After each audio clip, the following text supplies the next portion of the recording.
जीव मरता है ना, तो 2 बार भगवान उस जीव को दिव्य दृष्टि देते हैं। जब 7 महीना का होता है गर्भ में बालक, तो उसको दिव्य दृष्टि देते हैं भगवान। भागवत में वर्णन है, कपिल भगवान ने अपनी माता देवहूति को कहा, और बालक उल्टा पड़ा रहता है, उल्टा पैर ऊपर।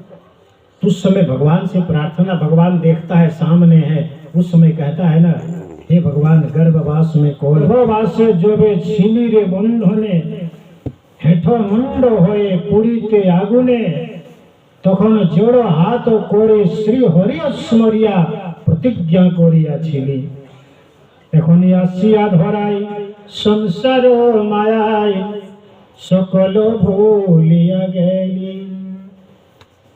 तो उस समय गर्भवास में उल्टा पड़ा होता है, भगवान का दर्शन होता है, और तुम्हें भगवान से कहता है हमको बाहर कर दो, बाहर जाकर भजन करूंगा। भगवान ने बाहर कर दिया।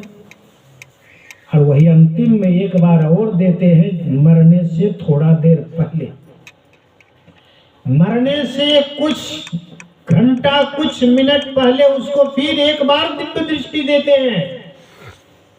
क्यों देते हैं? कि देखो तुमने पहले भी वादा किया था, क्या पूरा जिंदगी में तुमने कभी मेरा नाम लिया? पूरा फाइल खोल देते हैं, जैसे मोबाइल का पूरा फाइल जब खुलता है ना, पूरा सिस्टम निकल जाता है। पूरा सिस्टम निकलता है। एक आदमी ने पूछा कि इतना इतना जीव जंतु है, भगवान को गिनती करने में भूल नहीं होता कि कौन अच्छा कर्म किया कौन खराब किया, एक दूसरे को दंडित नहीं कर देता? अरे भाई, आदमी का जो मोबाइल में लोड है नंबर, तो जो नाम सेव किए हैं वही लिस्ट में आएगा कि दूसरा आएगा? जहां नंबर डायल किए हैं वही लगेगा कि दूसरा जगह लगेगा? वही लगेगा। कभी कल कंप्यूटर का दोष आगे पीछे हो सकता है, लेकिन लगेगा वही। देश में कहीं भी चले जाइए, नंबर डायल कीजिएगा, उसी के मोबाइल में जाएगा। वो सिम का कमाल है। जब आदमी का इतना कमाल है, यहाँ डायल किए सही जगह लगेगा, तो भगवान का मोबाइल क्या खराब है? उसका मेमोरी क्या खराब है? तुमको कहीं भी रहेगा पकड़ करके ले आएगा। काल मुख से नींबू की भागो, एक यही उपाय है, कोई नहीं बचा पाएगा। तो उस समय अंतिम समय में भगवान का दिव्य दृष्टि जब मिलता है, देखता है पूरा जिंदगी हम कुछ नहीं किए। जब देखता है कि हम कुछ नहीं किए हैं, अब दोनों बगल में जो दूत होता है, 2 दूत, जमदूत का भी 2 दूत होता है, जमराज का 2 दूत मिलेगा। हाँ, गाया बया रहता है मुदगर लेकर के, और वही उसको दंडित करते हुए, गरुड़ पुराण में दिया होगा, हमने पढ़ा है कि जैसे उसको खींच करके रस्सा से बांध करके घसीटते हुए जीव को ले जाता है। एक आदमी ने पूछा कि शरीर तो यहीं रह गया, तो दंड किसको मिला? शरीर यहीं रह गया, किसको मारेगा, किसको दंड देगा, किसको पीटेगा? ये सब झूठ बात है। शरीर यहां रह गया, आत्मा चला गया, तो मारेगा किसको? पता है? एक बात आप फर्ज कीजिए, कैसे वहां मारता है। जीव जब निकलता है तो उस जीव को एक यातना शरीर दिया जाता है। यातना शरीर समझते हैं?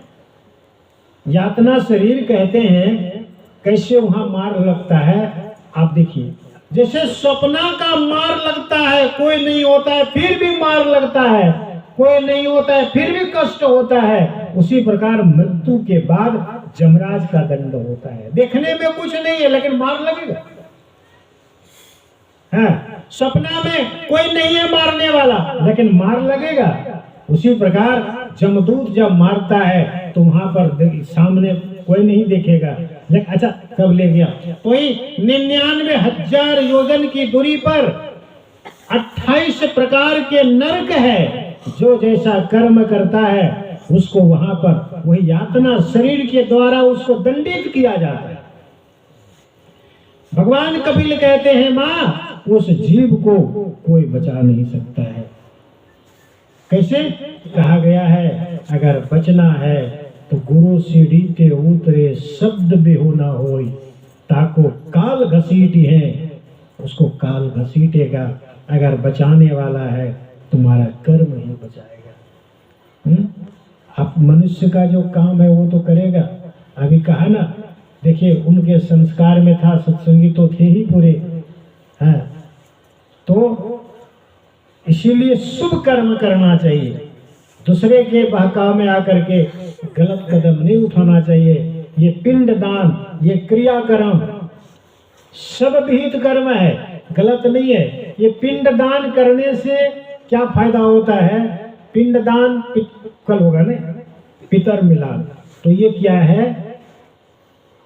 पितर कहते पितर मिलान। शास्त्र में पितर कहते हैं हमारे कुल खानदान में मर मर करके जो गया, कहाँ जाता है? पितर लोक। जितना मर मर करके जाता है वो जाता है पितर लोक, और वही अंतिम क्रिया होता है पितर मिलान। पितर में पितर जाके मिल गया लेकिन उद्धार नहीं हुआ, वो फिर वहां से आएगा पितर लोक से। तो उद्धार कब होगा? उद्धार के लिए एक उपाय है, जब उसके नाम पर सत्संग होगा, भागवत होगा, भगवान की कथा होगी। जैसे धुंधकारी, भागवत में सुने ना, धुंधकारी जब मर गया क्या बना? प्रेत बन गया, भूत बन गया। पिंडदान दिया जाके गया में, उद्धार नहीं हुआ पिंडदान से। धुंधकारी को पिंडदान मिलने के बाद भी उद्धार नहीं हुआ। तो धुंधकारी प्रकट हुआ, कहा रे भाई तुम्हारे नाम पर तो हमने पिंडदान दिया है, तो तुम्हारा उद्धार क्यों नहीं हुआ? कहा कितने बार दिए हो? कहा एक बार। कहा एक बार तुमने पिंडदान दिया, हमारे नाम पर सैकड़ों बार भी पिंडदान दोगे ना, फिर भी उद्धार नहीं होगा। क्यों? कि हमने बहुत पाप किया है। गया श्राद्ध सते नापी मुक्ति में न भविष्यति।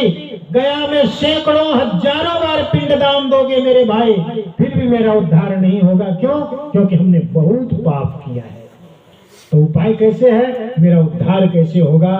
तो सूर्य भगवान ने कहा, श्रीमद् भागवतान मुक्ति ही सप्ताहम वाचनम गुरु। हे महाराज, 7 दिनों तक तुम भागवत सुनाओगे तब जाकर के मुक्ति मिलेगी। वही गोकर्ण ने क्या किया? धुंधकारी के लिए 7 दिन तक भागवत किया, तब जाकर के मुक्त हुआ। एक यही मार्ग है भागवत सत्संग। ये पिछले साल यहाँ बघाकोल में एक आदमी डेथ किया था। हाँ, वो अपने मरने के तुरंत बाद 1-2 दिन बाद हम वहाँ भागवत किए उसके घर में 7 दिन, यहाँ तो 1 दिन। तो कोई कोई ऐसा होता है तुरंत भागवत हो चाहे सत्संग हो, लेकिन होना चाहिए, कीर्तन भजन होते रहना चाहिए, और तब जाकर के धुंधकारी प्रेत जोनी से मुक्त हुआ।